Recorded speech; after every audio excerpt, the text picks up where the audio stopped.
कराची शहर में बादलों के डेरे हैं जबकि समंदरी हवाएं मुकम्मल बहाल हैं। महकमे मौसमियात ने कराची शहर में बूंदाबांदी या हल्की बारिश की पेशगोई की है। मजीद जानते हैं डॉन न्यूज़ की नुमाइंदा आना मशकूर से। जी अनम, मजीद बताइएगा।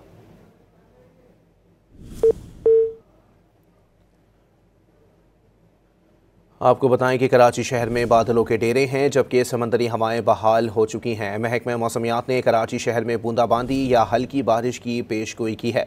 साथ ही साथ आपको बताएं कि 27 अगस्त से फिर बारिश के सिलसिले का आगाज़ होगा। महकमा मौसमियात की जानिब से वाज़ेह किया गया है कि बारिशों का ये सिलसिला 30 अगस्त तक जारी रहेगा। कराची शहर में बादलों के डेरे हैं जबकि समंदरी हवाएँ मुकम्मल बहाल हो चुकी हैं। अनम मशकूर हमारे साथ मौजूद हैं। जी अनम, अपडेट कीजिएगा।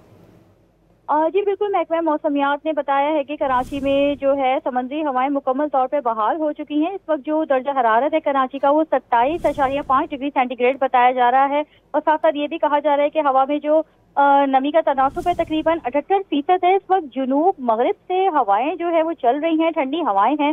17 किलोमीटर फी घंटे की रफ्तार से ये हवाएं चल रही हैं। और बताया जा रहा है कि आज जो है मसला अबर आलूद रहेगा। लेकिन हम देख रहे हैं कि सुबह से ही शहर के मुख्तलिफ इलाकों में, खासतौर पर हम अगर बात करें शुमाल की जानिब शहर के जो इलाके हैं, खासतौर पे नॉर्थ नाजाबाद, सुरजानी, गुलशन इकबाल, इन इलाकों में जो है हल्की बूंदाबांदी का सिलसिला भी जारी है। जबकि महकमा मौसमियात का बारिश के हवाले से ये कहना है कि एक और स्पेल आने वाले दिनों में मुतवक्के है जो 27 अगस्त से शुरू होगा और 30 अगस्त तक जारी रहेगा। इस दौरान वक्फे वक्फे से हल्की और तेज बारिशें मुतवक्के हैं। जी बहुत शुक्रिया ना।